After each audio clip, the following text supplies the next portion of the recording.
안녕하세요. 군사돋보기입니다. 중국이 또 한 번 우리의 뒷목을 잡게 만드는 일을 벌였습니다. 최근 중국에서는 공산당 창립 100주년을 축하하기 위해 자칭 F-22A 랩터를 능가하는 5세대 자국산 스텔스기라는 젠20 전투기를 주축으로 한 새로운 항공 여단을 랴오닝성 안장산시에 배치한 것으로 알려졌는데요. 중국의 관영 매체들이 밝힌 바에 의하면 이 젠20들의 경우 자국산 엔진인 WS-10C를 탑재했다고 전해지고 있습니다. 알려진 바에 따르면 이 부대는 대만 해협을 담당하는 동부 전구가 아니라 우리 한반도와 일본에 맞서는 북부 전구에 배치된 것이라고 합니다. 작년 중국은 한국과 미국, 일본의 F-35에 대항하기 위해서는 이 지역에 약 200대 이상의 젠20을 배치해야 한다는 주장을 했는데요. 이제까지 중국이 보여왔던 태도를 생각해보면 명목상 방어를 위해서라지만 이제는 그들이 대만뿐만이 아니라 우리 한반도를 향한 도발 의도를 내비친 것이 아니라고 장담할 수 없을 겁니다. 한국과 일본은 대만을 도울 생각 따윈 하지도 말라는 것이겠죠. 지금까지 중국에서 실전 배치된 젠20의 숫자는 벌써 150대가 넘을 것이라고 하며 문제가 되는 엔진 문제를 해결하기 위해 시간이 지체되고 있지만 2026년이면 젠20은 문제점들을 해결한 WS-15 엔진을 장착하고 무서운 능력을 발휘할 수 있다고 큰소리치고 있습니다. 지난 2020년 중국은 제3전투기 사단 제9항공연대에 젠20과 젠16, 젠11이 함께 실전 훈련을 감행하는 것을 보여주며 이 세 종의 전투기로 보여줄 수 있는 구체적인 전술까지 제시하며 우리에게 경고를 날리고 있는데요. 그렇다면 좋습니다. 절대 그럴 리가 없어 보이지만 만약 젠20이 진짜로 제대로 된 성능을 발휘하는 5세대 스텔스 전투기라고 치고 우리나라는 이를 어떻게 막아야 할지에 대한 생각도 한 번쯤은 해봐야 할 것 같습니다. 결론부터 말하자면 우리 한국은 아직 완전한 5세대 스텔스 전투기를 막아낼 방법이 없습니다. 하지만 미 해군에 이것이 있다면 현재도 가능하고 현재 한국이 개발하고 있는 새로운 차세대 정찰 자산이 실전 배치되면 충분히 가능하다 생각됩니다. 젠20을 확실히 감지할 수 있다는 2차 세대 정찰 자산은 무엇일까요? 점점 더 개량을 거치며 강해지고 있는 젠20을 필두로 헌터 킬러 전략을 수행하는 중국 공군은 우리 공군에게 정말로 큰 위협이 될지에 대해서도 좀 더 다각도로 생각해 보겠습니다. 전문가는 아니지만 해당 분야의 정보를 조사 정리했습니다. 본의 아니게 틀린 부분이 있을 수 있다는 점 양해해 주시면 감사하겠습니다. 우리가 카운터 스텔스 전략을 개발하고 있는데도 5세대 전투기를 막을 수 없는 이유, 젠20은 설계상 아무리 봐도 제대로 된 5세대 스텔스 전투기일 리가 만무하지만 진짜로 5세대 스텔스기라 가정하고 상황을 그려보겠습니다. 만약 젠20이 진짜로 전면을 기준으로 했을 때 레이더 반사 면적을 나타내는 RCS 수치가 0.001제곱미터 정도의 스텔스 전투기라면 우리 한국은 현재 가진 전력으로는 젠20을 막아내기 어려워 보입니다. 스텔스기를 요격하기 위해 행해지는 카운터 스텔스 전략은 간단하게 설명하자면 다음과 같은 것으로 알려져 있는데요. 먼저 VHF 전파를 발산하는 패시브 레이더를 이용해 적 스텔스기의 것으로 의심되는 항적을 확인합니다. 적 스텔스기가 있는 곳으로 의심되는 것을 찾으면 다음은 높은 분해능을 가진 X밴드 레이더와 또 다른 장파장 레이더인 L밴드 레이더를 동원해 교차 검색을 하며 정확도를 높입니다. 이것이 어렵다면 2대 이상의 전투기들이 적외선 탐색 및 추적 장치인 IRST-4D를 사용해 대략적으로 파악된 적기가 있는 방향을 집중적으로 탐색합니다. 2대 이상의 아군 전투기들이 IRST-4D를 사용해 적 스텔스기를 찾아냈다면 삼각 측량을 통해 거리가 얼마나 떨어져 있는지 알아냅니다. 적기와 아군기 2대를 꼭지점으로 놓고 삼각형을 만들면 각 변이 가진 삼각형의 각도가 얼마인지 나오고 이를 대입해 수학적 연산을 거치면 거리가 얼마인지 알 수 있기 때문인데요. IRST-4D는 일정 거리 이내일 경우 레이더보다도 더 높은 각도 분해능을 가지고 있는 반면 거리가 얼마나 떨어져 있는지는 알기 어렵기 때문입니다. 이 공군의 경우 2대 이상의 F-15C 전투기에 리전 IRST-4D를 장착해 이와 같은 방법으로 적을 찾았고 레이더를 거의 사용하지 않으면서 전술 데이터 링크만으로 AIM-120 암람 미사일로 격추시키는 데 실제로 성공했습니다. 우리 공군도 충분히 할 수 있는 일로 보이는데요. 다만 IRST 장비를 사용하려면 날씨가 좋아야 한다는 전제 조건이 붙습니다. 혹은 다중 입출력 레이더를 사용해 각도를 조정해 가면서 잡는 방법도 있습니다. 이렇게 놓고 보면 생각보다 쉽지만 현실적인 문제가 발목을 잡는다는 것을 알 수 있는데요. 지구 공면력과의 영향 때문에 VHF 전파 레이더를 반드시 공중에 배치해야 한다는 문제가 생깁니다. 제 아무리 카운터 스텔스를 위해 사용되는 탐지 범위 400km의 VHF 레이더라고 해도 모든 전파는 직진한다는 특성을 가지고 있기 때문에 볼 수 없는 사각지대가 생기기 마련인데요.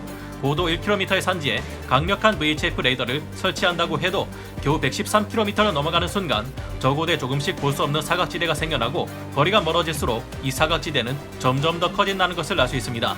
226km 떨어진 거리에서는 적 전투기가 고도 1km 이하로 날 경우 적 전투기를 감지할 수 없게 되는데요.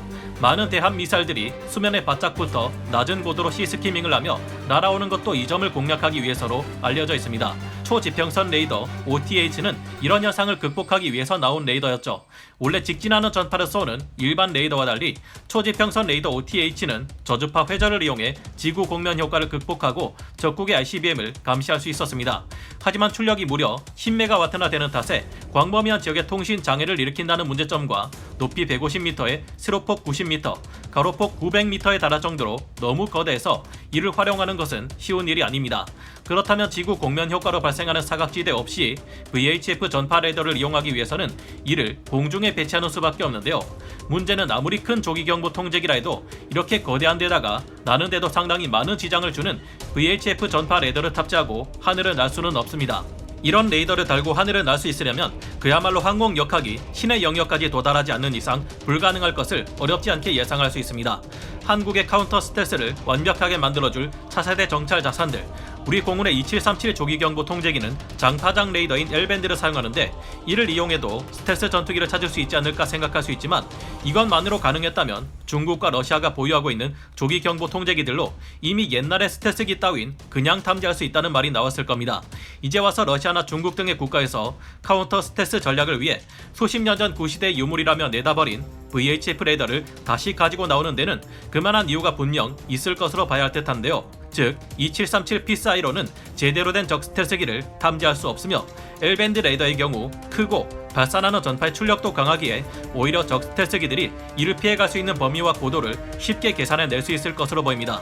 오히려 강한 출력을 발산한다는 점 때문에 우리 공군의 2737 조기경보 통제기는 적 스텔스기에게 있어 가장 먼저 공격해야 할 제1목표가 되어버릴 가능성도 존재하는데요. 이래서는 정말 젠22 완전한 스텔스기일 경우 잡을 방법이 없는 것 같지만 아닙니다. 지난번에 제가 올린 영상 중 미국과 우리 한국에서 조기경보 비행선 성층권 비행선을 개발하고 있다는 내용이 있었죠. 압도적인 채공 시간을 가지고 있는 거대 비행선에 강력한 VHF 전파를 발산하는 레이더를 배치한다면 마치 지상에 레이더를 설치한 것처럼 빈틈없이 적기를 24시간 몇 년간이나 감시할 수 있습니다. 성층권 비행선에 넓은 탐지 범위를 가진 VHF 레이더를 배치할 경우 어렵지 않게 적 스텔스기의 대략적인 위치를 알아낼 수 있고 그 다음엔 아군의 각종 최첨단 레이더들을 총동원해 적 스텔스기를 정확히 포착, 추격 후 미사일을 발사해 격추시킬 수 있게 될 것입니다. 다만 이 성층권 비행선을 만드는 것이 결코 쉽게 되는 것이 아니라 아직은 시간이 필요할 듯 보인다는 점이 우려스러운데요. 하지만 이외에도 만약 젠22, F-22나 F-35만큼의 스텔스 성능을 발휘하지는 못하고 RCS 수치가 0.01제곱미터 정도만 되어도 우리에게 이것이 있다면 찾아내 요격할 수 있습니다. 바로 미 해군의 항모용 조기경보 통제기인 E-2D 어드밴스드 호크아이인데요. 탐지거리가 약 550km에 달하는 E-2D의 AN/APY-9A4 레이더는 스텔스기를 감지해낼 수 있는 또 다른 레이더인 UHF 전파 레이더입니다. 물론 UHF 전파 레이더는 해상력이 떨어지기 때문에 그냥은 적 스텔스기의 대략적인 위치만을 알 수 있을 뿐 추적은 불가능한데요.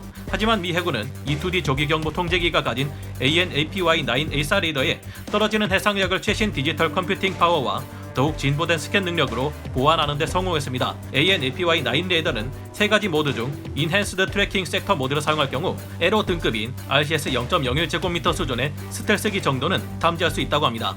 이 정도면 F-35의 RCS로 추정되는 수치 중 최대치에 해당되는 수치인데요. 전문가들은 이 정도라면 충분히 중국의 젠20 전투기 정도는 추적해 요격할 수 있을 것으로 분석하고 있습니다. 물론 이것에도 한계는 있어서 항상 광역으로 스텔스기를 탐지할 수 있는 것이 아니라 적 스텔스기가 있을 것으로 의심되는 공역을 파악해 레이더 빔을 집중시켜 비추고 있어야 한다는 전제가 따르지만요. 이런 점을 볼 때 우리 또한 E-2D처럼 스텔스 전투기를 탐지할 수 있는 공중 조기경보 통제기를 개발하든지 도입하든지 해야 할 것 같은데요. 새삼 왜 스텔스 전투기가 가장 무서운 전략 무기인지 깨닫게 되는 것 같습니다. 자국민조차 비판하는 젠20의 실체. 하지만 너무 걱정할 필요는 없을 것 같은데요. 젠20은 커다란 보조 날개인 카나드익을 가지고 있는가 하면 아래쪽으로 처진 수직 고리 날개가 있고 설계상 여러가지 면에서 봤을 때 제대로 된 스텔스 성능을 발휘하기 어려운 구조를 가지고 있습니다. 인도군에서는 젠20을 보고 스텔스기도 뭣도 아니다, 그냥 아무 레이더나 가지고 봐도 다 보이더라라며 젠20의 실체를 까발리기도 했었는데요. 최근 젠20은 자국민들에게조차 무시당하고 있는 실정입니다.